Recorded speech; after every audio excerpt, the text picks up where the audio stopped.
Hola amigos, llegamos a la lección número 13, la última lección de nuestro estudio de Marcos durante todo este trimestre, el Señor resucitado.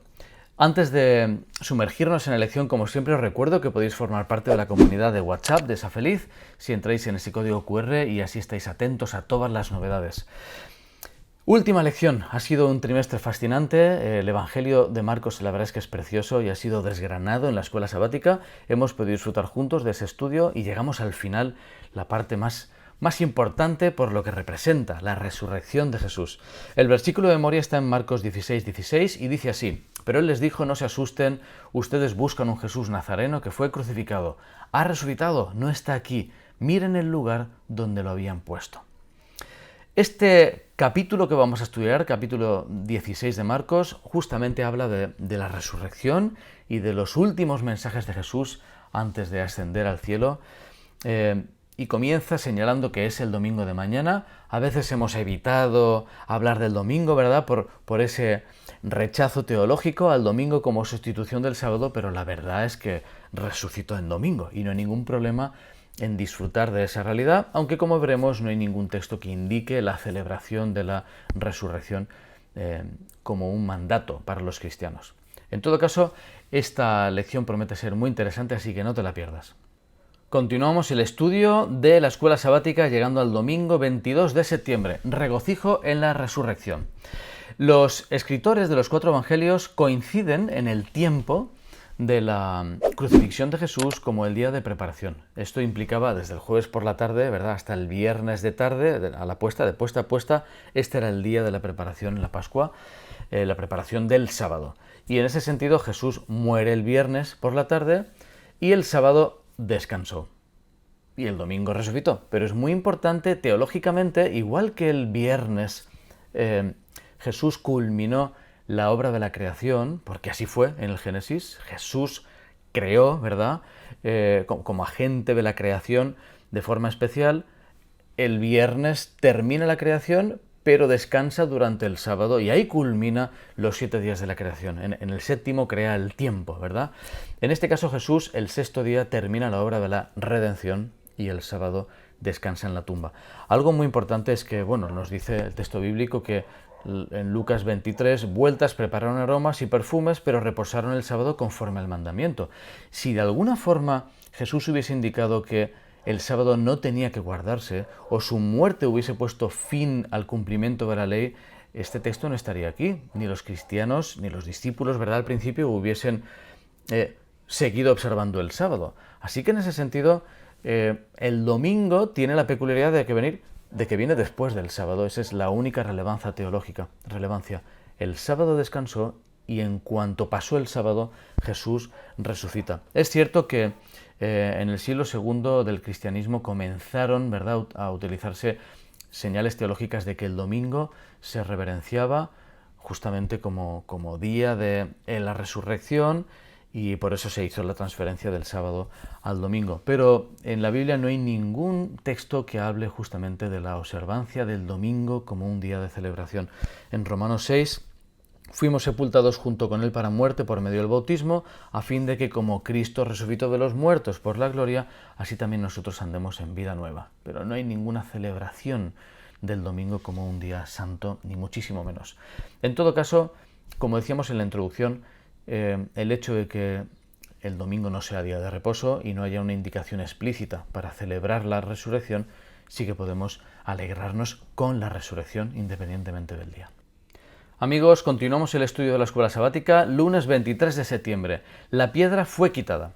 La historia de la resurrección aparece en los 4 evangelios, Mateo, Marcos, Lucas y Juan, y en los 4 evangelios aparecen 4 ideas básicas, y es que murió, fue sepultado, resucitó, y no se queda ahí el relato, sino que fue visto, lo vieron, interactuaron con él. Y esto es clave para la historia de la teología y la historia de la salvación y nuestra propia vida. En Marcos 16, de hecho, habla de una reunión en Galilea y dice, y allí le veréis. Señala esta realidad de que le vais a ver. Si hubiese sido, murió, fue crucificado, resucitó y nadie lo vio, quedaría un poco flojo, ¿verdad? El relato sería como, nadie lo vio, pero es que lo vieron. Así que las evidencias son muy importantes. La escuela sabática este día resume un poco las evidencias y comienza con la realidad de que, vamos a ver, si Dios existe, tiene poder para resucitar. Así que en ese sentido no es algo teológicamente incoherente una resurrección del mismísimo Dios. En ese sentido no hay mayor problema, obviamente, creyendo en Dios. Además, algo históricamente reconocido es que la tumba estaba vacía. No apareció el cuerpo, estaba vacía. Los críticos, los no críticos, los soldados, los miembros del Sanedrín reconocieron que la tumba estaba vacía. Además, el hecho de que estuviese la guardia allí, ¿verdad? Tanta guardia y el sello romano no hace sino aumentar el valor histórico del relato, porque si los discípulos hubiesen robado el cuerpo, como empezaron a decir, la guardia los hubiese detenido, o sea, no hubiesen podido sortear el obstáculo de una guardia romana. Y por otra parte, muchas personas, como decimos, dieron testimonio de que lo habían visto, entre otros Pablo. El hecho de que Pablo, que era crítico, que era perseguidor, también miembro del Sanedrín, se encontrara con Jesús cara a cara y eso cambiase su vida y se convirtiese en el mayor misionero, es una prueba casi irrefutable en la historia. Y finalmente, el surgimiento del cristianismo, tantísimas personas dispuestas a dar su vida porque lo habían visto y oído, lo habían tocado, o sea, habían interactuado con el Jesús resucitado. Todo eso no hace sino darnos más argumentos y evidencias para sustentar nuestra fe. Continuamos el estudio de la lección, llegamos al martes 24 de septiembre, las mujeres en el sepulcro. Nos dice el deseo de todas las gentes que las mujeres no pensaban acerca de la resurrección, ni se lo imaginaban, no recordaban esas palabras de Jesús de os volveré a ver. Así que iban cabizbajas, iban caminando, iban devastadas, desoladas, sin una pizca de esperanza de lo que se iban a encontrar, ¿verdad? De esa tumba vacía. Es curioso en ese sentido que, claro, el que lee el Evangelio de Marcos ya sabe que Jesús es el Mesías, pero durante el relato no aparece la declaración de Jesús como Mesías hasta la segunda mitad del libro. Así que el relato nos va llevando hacia una revelación progresiva de quién es el Mesías y, de hecho, esta idea que comentábamos hace unos días también, de que Jesús pide que mantengan en silencio curaciones milagrosas o su identidad en Marcos 1, al leproso, en Marcos 5, a Jairo, en Marcos 7, al grupo que dice que no cuenten lo que ha hecho con el sordomudo, en Marcos 8 que no cuenten que es el Mesías. Todo esto no hace sino retrasar la revelación total de quién es Jesús, precisamente para que le dé tiempo, ¿verdad?, en su ministerio a cumplir con la profecía de Daniel 9 respecto al tiempo. En todo caso, al final de Marcos, como vemos, la revelación es total. En Marcos 16 ellos salieron, predicaron en todas partes y el Señor los ayudaba y confirmaba la palabra con las señales que seguían. Por lo tanto, el secreto aparente desaparece y dice que ellos predicaron en todas partes. Hola amigos, continuamos el estudio de la lección con el miércoles 25 de septiembre, la aparición a María y a otros. Es muy interesante el hecho de que la primera persona, ¿verdad?, que ve a Jesús resucitado es María Magdalena. Aparece en Juan capítulo 20. Es cierto que otras mujeres luego también lo vieron, pero el hecho de que sean mujeres las primeras que ven a Jesús, que dan testimonio, es algo que a veces pasa desapercibido. La escuela sabática rescata muy bien, porque el testimonio público de las mujeres no era muy bien considerado en los juicios. O sea, hacía falta hombres para testificar algo de forma fehaciente. Y el hecho de que sean las mujeres las que dicen, oye, que Jesús ha resucitado, que sean las primeras elegidas en verlo, en transmitir el mensaje, pues nos habla de varias cosas. En primer lugar, el valor de la mujer, que Jesús verá en estos tiempos que está tan en alza, justamente rescatar esa igualdad que nunca ha ocurrido en la historia. Bueno, pues hay un guiño tremendo de esas mujeres que fueron las primeras en ir.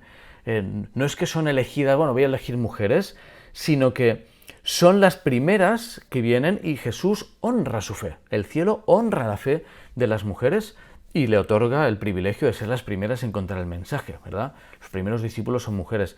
Y además, algo muy importante es que si el relato de la resurrección hubiese sido inventado, si alguien dice, bueno, vamos a inventarnos que Jesús ha resucitado, nunca usarían a mujeres como los primeros argumentos, como los primeros testigos, utilizarían a hombres. Así que esa franqueza del texto, podemos decir, no habla sino a favor de la historicidad del relato. Otro argumento a favor que señala la escuela sabática es que Jesús tiene que reprender a los discípulos y aparecen mal parados. Huyen, niegan conocerlo, no creen. Bueno, si ellos mismos van a montarse una historia, pues lo normal, como ocurre en otros relatos ficticios de esa época, es que se ensalcen a sí mismos, aparezcan como héroes, etc. Al contrario, aquí aparecen también muy mal parados. Las dos cosas en combinación nos hablan justamente de la historicidad, veracidad del relato bíblico sobre la resurrección de Jesús, tan importante para nosotros hoy. Hola amigos, llegamos al jueves 26 de septiembre, vayan por todo el mundo. En Marcos 16, 14 al 20 aparece este mensaje final de Jesús. En primer lugar, los reprende por la dureza de su corazón. Es curioso esas palabras en Marcos, ¿no? Al menos, que aparecen como los problemas que tenían para creer. Obviamente era demasiado bonito para ser verdad en la mente de muchos de ellos y sin embargo Jesús tiene que ir demostrando, dando evidencias con todo cariño para que justamente su fe pueda quedar consolidada. Y allí les encomienda la proclamación del Evangelio a todo el mundo en una orden expansiva. Tienen que llenar el mundo entero del Evangelio, tienen que proclamarlo. Señala algunos hechos milagrosos, ¿verdad?, que acompañarán la proclamación. Dice, expulsarán demonios, hablarán nuevos idiomas, serán protegidos de daños, sanarán enfermos. Y esto ocurrió, literalmente. Y aquí no está hablando de una protección sobrenatural histórica para todos los que sirven al Señor, porque obviamente no ocurrió. El Señor no promete esa protección natural siempre que uno predica o está de su parte, como se ha visto durante toda la historia, pero sí que en momentos puntuales el Señor se reserva el derecho de proteger de forma especial a sus siervos para dar un mensaje. Y sin embargo, en cualquier caso, la promesa final de vida eterna y resurrección es lo que prima, a pesar de las vicisitudes de este mundo. Termina justamente con el versículo 19, fue recibido arriba en el cielo, se sentó a la diestra de Dios. Jesús recupera el poder supremo en el plan de salvación y es importantísimo que la culminación de la muerte y resurrección justamente culmina con un Jesús exaltado y glorificado. Y en el versículo 20 el Señor los ayudaba y confirmaba la palabra con las señales que seguían. Estuvo con ellos y Jesús está con nosotros en la proclamación del Evangelio para cumplir la misión encomendada. Hola amigos, terminamos ahora sí nuestra lección de escuela sabática, las 13 lecciones, y llegamos al viernes de la última lección con estos párrafos del deseo de todas las gentes. Dice, para el creyente la muerte es un asunto trivial. Cristo habla de ella como si fuera de poca importancia. Es curiosa la perspectiva divina sobre la muerte. Para el cristiano la muerte es tan solo un sueño, un momento de silencio y tinieblas. La vida está oculta con Cristo en Dios y cuando Cristo, vuestra vida, se manifieste, entonces vosotros también seréis manifestados con Él en gloria. Citando Juan 8 y Colosenses 3. Qué mensaje tan bonito, ¿no? La certeza de que a pesar de que en este mundo triste, en este mundo enfermo hay despedidas, lo que espera al creyente es la mañana de la resurrección.